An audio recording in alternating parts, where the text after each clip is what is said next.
बिस्मिल्लाहिर्रहमानिर्रहीम। अस्सलाम वालेकुम नाज़रीन, इसमें कोई शक नहीं कि तुर्की एक अजीम कौम की सरजमीन है और गैरतमंद कौम है। ये कौम अल्लाह के सिवा किसी को सुपर पावर नहीं मानती, चाहे अमेरिका हो या रूस। तुर्की ने मुसलमानों पर मगरबी अक़वाम की यलगारों का मुकाबला किया और आज तक अपनी आज़ादी को बरकरार रखा हुआ है। तुर्कों का शुमार उन अजीम कौमों में होता है जिन्होंने दुनिया की तारीख पर अपने गहरे असरात मुरतब किए और अब एक बार फिर तुर्की सुपर पावर बनने की राह पर चल पड़ा है, जिसकी तैयारी अपने आखिरी मराहल में दाखिल हो चुकी है। आज की इस वीडियो में हम जानेंगे कि 2023 से पहले तुर्क सदर तैयब उर्दगान कौन से ऐसे बड़े कारनामे सर अंजाम देने जा रहे हैं जिनकी बुनियाद पर तुर्की को आसानी से सुपर पावर और ख़ुद मुख्तार मुल्क बनाया जा सकता है। दोस्तों, जैसा कि आप जानते हैं कि 2020 ऐसा साल था जब कोरोना वायरस जैसी ख़तरनाक वबा अपने अरूज पर थी, जिसने पूरी दुनिया की मुआशरत को तबाह कर दिया। इस दौरान तुर्की मुआशरत भी अपनी आखिरी सांसें ले रही थी, लेकिन फिर तुर्की पर कुदरत इतनी मेहरबान हुई कि वहाँ टनों के हिसाब से सोना निकलना शुरू हो गया, जिसने मुआशरत को ज़मीन से उठाकर आसमान पर पहुँचा दिया। गैर मुल्की मीडिया के मुताबिक तुर्की में इस्लामी तारीख के मशहूर व मरूफ जंगजू अर्तुगरुल गाजी के शहर सोगत से तकरीबन 100 टन सोने के ज़खायर दरियाफ़त हुए हैं, जिसकी कीमत तकरीबन $7 अरब से ज़ायद है। इस हवाले से तुर्की के ज़रई शोबे के सरबराह ने तस्दीक की है कि मगरबी तुर्की के इलाके सोगत से 35 लाख औंस वज़न के सोने के ज़खायर दरियाफ़त हुए हैं और हमें उम्मीद है कि इस इलाके के आसपास से मज़ीद ऐसे ज़खायर मिल सकते हैं। उन्होंने मज़ीद कहा कि ज़मीन से निकलने वाले इन कीमती ज़खायर से मुल्क की मुआशरत में बेहतरी आएगी, जबकि इस सोने की कीमत $7 अरब से ज़ायद बनती है, जो कई मुल्कों के सालाना बजट से भी ज़्यादा है। ताहम आइंदा 2 बरस में इन ज़खायर से हासिल किए जाने वाला सोना तुर्की की मुआशरत का हिस्सा बनना शुरू हो जाएगा, जिसके बाद तुर्की की मुआशरत मज़ीद मुस्तहकम हो जाएगी। इसी साल 21 अगस्त को तुर्की के सदर तैयब उर्दगान ने एक और ऐलान किया था कि तुर्की ने अपनी तारीख के सबसे बड़े कुदरती गैस के ज़खायर दरियाफ़त किए हैं, जो दुनिया की सबसे बड़ी ताकत बनाने में मददगार साबित होंगे। सदर तैयब उर्दगान ने कहा कि गैस का ये ज़ख़ीरा 320 अरब मुरबा मीटर है, जिसे तुर्की के समुंदर में खुदाई करने वाले जहाज़ ने दरियाफ़त किया था। सदर का कहना था कि 2023 तक इस मुकामी गैस का इस्तेमाल शुरू कर दिया जाएगा। उनका कहना था कि मज़ीद भी गैस के ज़खायर मिलने के अमकान है। सदर के इस ऐलान पर लोग सड़कों पर निकल आए और खुशी का इजहार करने लगे। दूसरी तरफ तुर्क अहकाम का कहना है कि तुर्की में मिलने वाले गैस ज़खायर का तखमीना $65 अरब है और मज़ीद ज़खायर ना मिलने पर 7 से 8 साल तक ये मुल्की ज़रूरियात पूरी कर सकेंगे। ख्याल रहे कि तुर्की कुदरती गैस और तेल के लिए रूस और ईरान पर इन्हिसार करता है, जिसके बायस कसीर ज़र मुबादला खर्च होता है, जो अब नहीं होगा।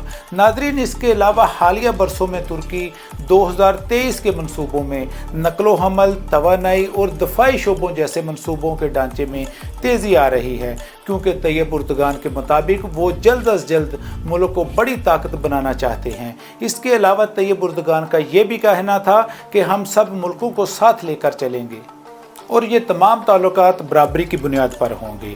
इस तमाम सूरत हाल के बाद सवाल ये पैदा होता है कि आखिर तुर्की 2023 की इतनी तैयारी क्यों कर रहा है और 2023 में क्या होने जा रहा है। इस हवाले से हम आपको बताते चलें कि 1918 में पहली जंग अजीम के खात्मे में फातेह इत्तेहादियों ने एक मुआहदा ट्रीटी ऑफ लौज़ान किया, जिसके नतीजे में सल्तनत उस्मानिया के हिस्से अलहदा किए गए और गैर तुर्क रियासतों को आज़ादी दे दी गई, मगर तुर्क ना माने और बड़ी ज़बरदस्त जंग हुई।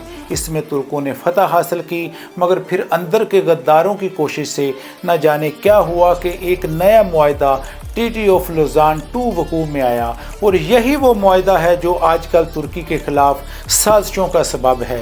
तुर्की इस बात पर खुश है कि 2023 में ये मुआहदा ख़त्म हो जाएगा और तुर्की की परवाज़ आसमानों तक होगी, जबकि मगरबी कौमें गुस्से से अपने होंठ चबा रही हैं और इस मुआहदे के ख़त्म होने से पहले पहले तुर्की को बर्बाद कर देना चाहती हैं। जबकि तैयब उर्दगान की हुकूमत के खिलाफ बगावत भी इन्हीं कोशिशों का हिस्सा थी। ये मुआहिदा भी 24 जुलाई 1923 को तय पाया था, जब इंग्लैंड को सबका बाप माना जाता था।